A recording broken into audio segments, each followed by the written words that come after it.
Coming to you live from our Auckland Park studios, this is Prime News on SABC 3. Here are the top stories. South African goods destined for the United States will now attract an import duty of 30% from the 7th of August.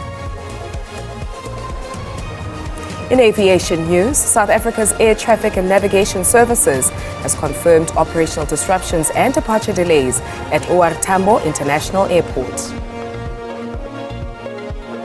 And suspended Gauteng Judge Tintswalo Nana Makubele faces possible impeachment.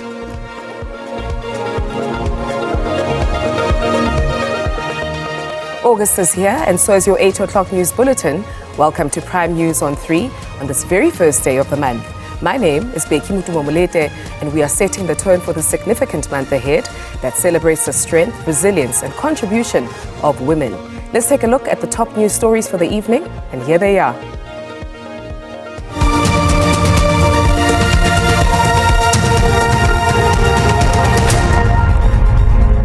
South African goods destined for the United States will now attract an import duty of 30% from the 7th of August. This follows US President Donald Trump sending a letter advising the South African government earlier in July this year, which he also published on his social media platforms. So, the question remains, what are the possible ramifications of this trade policy for the South African economy, and which industries are likely to be affected? The country's automobile and agricultural sectors are the ones likely to be hardest hit by the Trump administration's tariffs taking effect today. The auto sector accounts for 5.3% of GDP and is the fifth largest export sector in the country, accounting for 18% of the country's total exports. Last year alone, the sector exported 35 billion rands worth of cars to the United States market. The agricultural sector stands to be at an immediate disadvantage as some of its competitors like Peru and Chile are subject to a lower tariff of 10%. But what purpose do tariffs actually serve? Tariffs are usually introduced when countries want to protect their local industry in relation to imports of that same good into their country. In other words, they want to try and make their own homemade goods as cheap as possible relative to potential imports, so that people will buy the local goods, and so that will generate employment within the country itself. Of what President Donald Trump has indicated he wants to achieve in order to supposedly make America great again. Through the auspices of the Department of Trade and Industry, the government has been trying to engage with US officials to work on getting a better trade deal than the 30% import duty imposed by Trump. We're engaging with the countries all over the world with those that have said, in citrus, we've got a possible agreement with you, we can supply, how do we sort that out? But you're dealing with citrus, you're dealing with chemicals, you're dealing with automotive components, with vehicles. So you're dealing with a whole range of industries. And the impact would be different per industry. With the 30% duty now in place on South African goods, while detrimental for some sectors in the short term, Jameen argues that the majority of South African exports to the United States, which includes strategic minerals like PGMs, gold, chrome and coal, will not be subject to tariffs, adding that roughly 2.5% to 3% of the country's total export value would be liable to the tariff levy, estimating that this could shave off around 0.1 to 0.2 percentage points of GDP. But this, of course, will be of little comfort to those industries and workers specifically impacted by this latest development. Nompumelo Siziba, SABC News, Johannesburg. Meanwhile, President Cyril Ramaphosa says intensive negotiations are underway with the United States of America. In addition, the South African government says it is finalizing a package to support companies that are vulnerable to tariffs. He is adamant that it will continue to negotiate with Washington, D.C. to avert the looming crisis precipitated by the reciprocal tariffs. Speaking to the media at the Union Buildings, President Cyril Ramaphosa says they'd submitted a framework deal to enhance mutually beneficial trade and investments with the U.S. We put on the table a package which would deal with our trade relations with the United States, that contained what we were offering and what we wanted them to offer us. And we wanted a number of trade items to be exempted. Pretoria says it's willing to assist those companies and producers who will bear the brunt of these tariffs. We are saying to our companies that we are going to come up with supportive measures. We're going to support our companies through negotiations, but also there are other interventions that we are working on which will lessen the blow. Also reeling after the Trump administration imposed its sweeping tariffs. 50% in Brazil, 30% for Algeria, 15% for Ghana, 25% for India, and 41% for Syria. Kylie Kumalo, SABC News, Johannesburg. On top of that, the ANC National Executive Committee says that it will deliberate extensively on the 30% tariffs imposed on South African goods by the United States of America. ANC Secretary General Fikile Mbalula says the 4-day meeting in Johannesburg this weekend will discuss the state of the economy and the impact of the tariffs. The state of the country's economy is the main item on the agenda of the ANC's National Executive Committee meeting. Job creation and economic growth are expected to be severely impacted by the 30% tariffs imposed by the United States of America. Industrialization and beneficiation of South Africa's raw minerals have been a focal point of deliberations by the ANC's Economic Transformation Subcommittee. With regard to industrialization and pushing for that, because we have said a number of things in terms of the manifesto, in terms of industrialization, that we need to intensify beneficiation and all of that.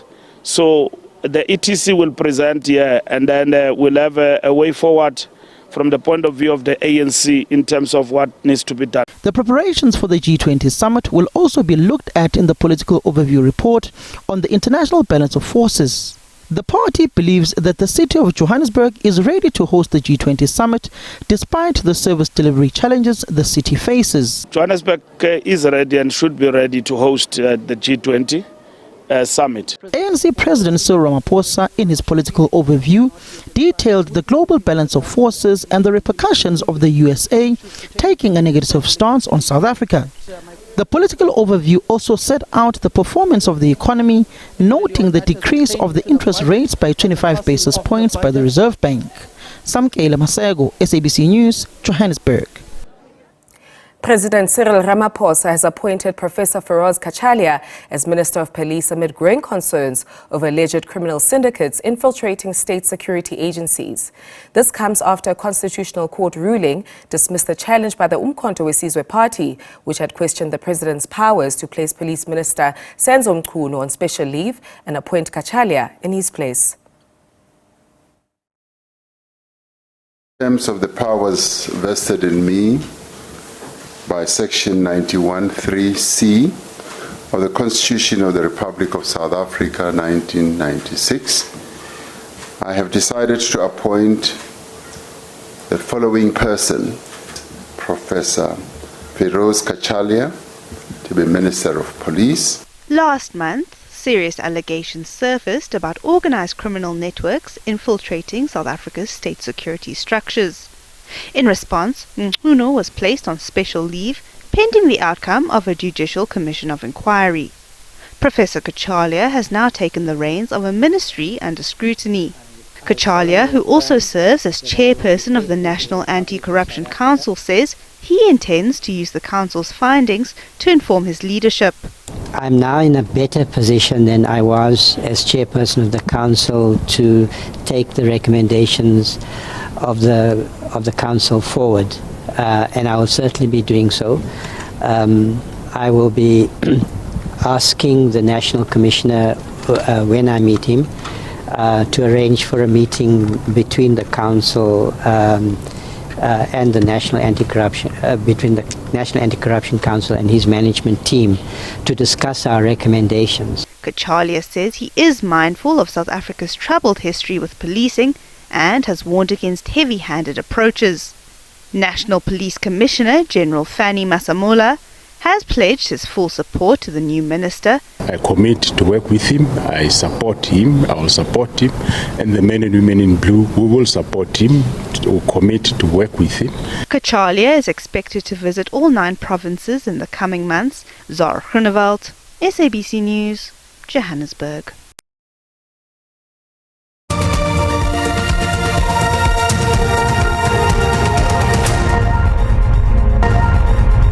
Welcome back. In news just in, suspended Gauteng judge Tenswalo Nana Makubele faces possible impeachment.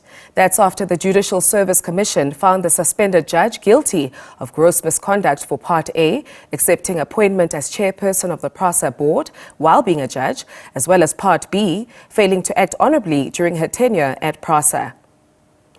This emanates from a complaint by civil society organization Unite Behind, alleging that Makubele violated the separation of powers principle by being both a judge and chairperson of a state-owned company board and allegedly advancing corruption and state capture.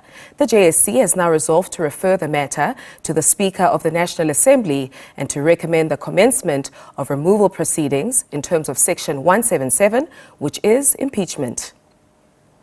Moving on to this now, South Africa's Air Traffic and Navigation Services has confirmed operational disruptions and departure delays at OR Tambo International Airport. The ATNS says a systems failure affecting air traffic control operations, specifically the flight plan management system, has caused the disruptions. Travelers are advised to arrive at the airport 2 hours before departure for domestic flights and 3 hours ahead for international flights. However, in a statement, ATNS says it's working around the clock to manage the situation and restore affected systems. Still on your aviation news, Trade Union Solidarity Secretary General Gideon Du Plessis says it is ridiculous that pilots had to strike to get what they deserve, and as a result, pilots lost 12 days of remuneration. This, as the FlySafair pilots strike comes to an end today after an agreement was reached with airline management. Du Plessis says pilots will get a 6% wage increase in the first year to 6.9% in the final year over 4 years. Is that they had to go and strike to get this. You know, the company must have lost hundreds of millions of rands. The pilots have lost 12 days of remuneration to get what we ask for, not only for a long time, but prior to the strike, we said, just give us this and the strike is over. There's no need for a strike. We asked that last week, you know, and yeah, so it's ridiculous. But on the wages side, it's a 4-year deal. So the pilots will get 6% in the first year, 6.5 in the second year, 6.8 in the third year, and 6.9 in the fourth year. Those are the increases. But also, you know, it's a no work, no pay principle that applies during a strike. And to soften that blow, they will also get a once-off payment of 15% of their monthly salary, plus their 5 leave days that they can cash in. As of next week, at this stage, we already have a somewhat reduced flight schedule loaded for next week. And we do need a little bit of a gap just to make sure that we can realign all of the pilots back onto the roster that we have and ensure that everything syncs up properly and that everybody's various cycles are adhered to. And then we'll see an increase in some of the flights coming in as early as Friday next week. And then by the 12th, we'll be up to full schedule. The case against the 55-year-old suspect charged with the murder of former ANC Youth League Secretary General Cindi has been postponed to the 14th of this month for a bail application in the Umzimkhulu Magistrates Court. Zwelipansi Skosana, the former municipal manager of the Umzimkhulu municipality, faces charges of murder, conspiracy to commit murder, as well as possession of an unlicensed firearm. Skosana appeared in a packed courtroom. He was initially arrested in 2018 for the murder of Magaqa, who was a councillor in the Umzimkhulu municipality and said to have been an anti-corruption campaigner. Skosana was arrested with 4 others, including the late mayor of Herikwala district, Mluleki Ndobe. But charges were later dropped against him and Ndobe due to the lack of sufficient evidence. Earlier this week, Skosana was rearrested by the police's political killings task team. I would say at this stage the NPA is ready to proceed. On the 14th of August, we will be ready to proceed with the matter. Outside court, community members and representatives of political parties held a picket calling for justice. We are cautiously jubilant that it has reached this far, but we still expect and we demand that others who were involved in this assassination be brought to justice. The police that brought an AK-47, the police that brought a Mercedes-Benz that was used in this killing. We also believe that those who paid money must also be arrested. Skosana was remanded in custody until his bail application. Simpiwe Makanya, SABC News, Umzimkhulu.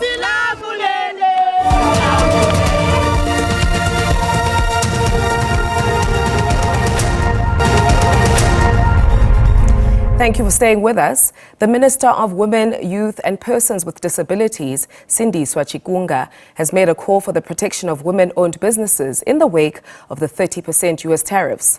The minister was speaking at the Women's Trade Dialogue in Sandton, Johannesburg. As nations around the world grapple with the higher U.S. tariffs, Minister Cindi Swachikunga says the situation can be more dire for local women-led businesses. Several women gathered in Sandton, Johannesburg for a dialogue with a 30% imposed U.S. tariff on the SA exports coming under the spotlight. I do believe that they will impact on women very much. And that is why we are interacting with the Department of Trade and Industry on how best can we actually protect women from that impact, particularly the small and medium enterprises that are there. That will always include women. This tariff hike will pose a direct threat to the country's export capacity in sectors including automotive, agro-processing, steel and chemicals, amongst others. Those in business say they are looking forward to the export support as talks between the two nations continue.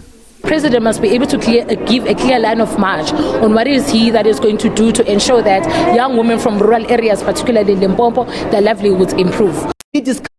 From here to the 9th of August, the main Women's Day event set for the Limpopo province.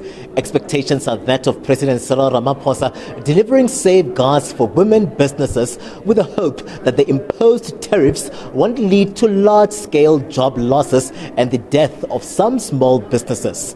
Katlego Logodi, SABC News at the Sandton Convention Center. August arrives with new possibilities and new weather patterns. Our weather experts are on standby to help you chart the skies. Your forecast is coming up next.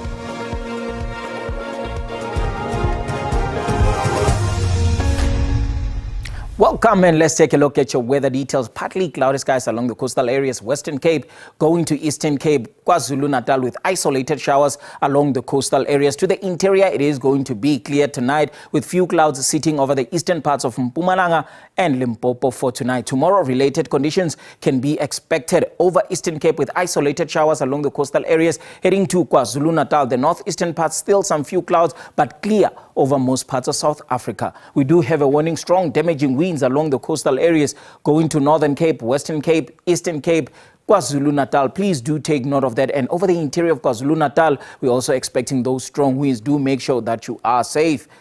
This is what we are going to see tonight, dropping to -3 in Bethlehem, 11 for Richards Bay, 0 for Bloemfontein and Uppington, -6 in Sutherland, -1 over Beaufort Western, -1 for Calvinia DR at -3. Komani will drop to -2. Now, tomorrow, we are going to peak at a maximum of 18 in Pretoria, 17 for Johannesburg, Messina at 22, 23 for Uppington, 20 for Richards Bay, and 18 for the city of Durban. The city of Cape Town will peak at a maximum of 24 degrees, and Alexander Bay, a maximum of 33 is forecast for tomorrow. Now, your extended forecast, this is what we are expecting. Partly cloudy skies over the southern interior and over most parts of South Africa, with cold conditions over the northern interior. There is a cold front that is approaching, bringing in cooler conditions. But come Monday, we see up to 80% chance of showers along the coastal areas. To the interior of that, it becomes up to 60, then isolated for most parts of the province, with partly cloudy skies dominating most parts of South Africa. That is all from the weather desk. Ndayondo.